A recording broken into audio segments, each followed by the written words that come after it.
మేడ్చల్ జిల్లా మేడిపల్లి బృందావన్ కాలనీలో అశోక్ ది హత్యనని పోలీసులు తేల్చారు.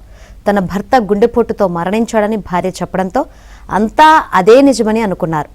అయితే పోస్టుమార్టంలో మాత్రం హత్య చేసినట్లు తేలింది. దీంతో మృతుడి భార్యను పోలీసులు అదుపులోకి తీసుకుని ప్రశ్నించడంతో సంచలన విషయాలు వెలుగులోకి వచ్చాయి.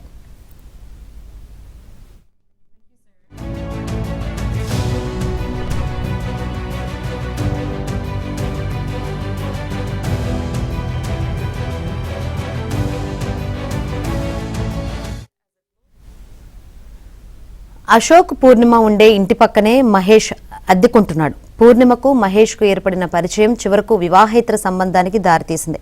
భర్త లేని సమయంలో పూర్ణిమ, మహేష్ కలుసుకునేవారు. అయితే ఇటీవల ఓ రోజు వారి వివాహేతర సంబంధం భర్తకు తెలిసిందే. పద్ధతి మార్చుకోవాలంటూ భార్యను పలుమార్లు హెచ్చరించాడు. అయినా పూర్ణిమ తన పద్ధతి మార్చుకోలేదు సరికదా, అడ్డుగా ఉన్నాడని ప్రియుడితో కలిసి భర్తను హత్య చేసింది.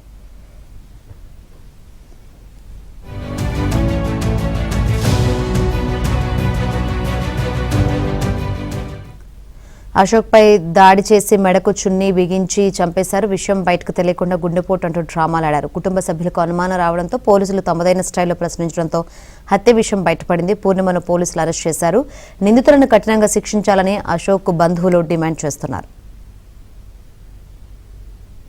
దాన్ని బయటికి రానియొద్దు, దాన్ని చంపేయాలి, అది జైల్లోనే సావాలి.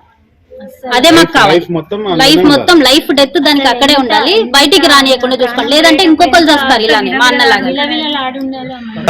ఆమెనే యాక్సెప్ట్ చేసింది రాత్రి. ఆమె యాక్సెప్ట్ చేసిన తర్వాతనే మేమే ఆశ్చర్యపోతున్నాం, ఇదేంది ఇట్లా చేసిందని. ఆమె ఒకటే చేసిందంట. వెనకాల ఎంత మంది ఉన్నారో తెలీదు, ఇంట్రోగేషన్ నడుస్తుంది. మరి థర్డ్ పర్సన్ ఉన్నారా లేకపోతే వాళ్ళిద్దరు చేశారా?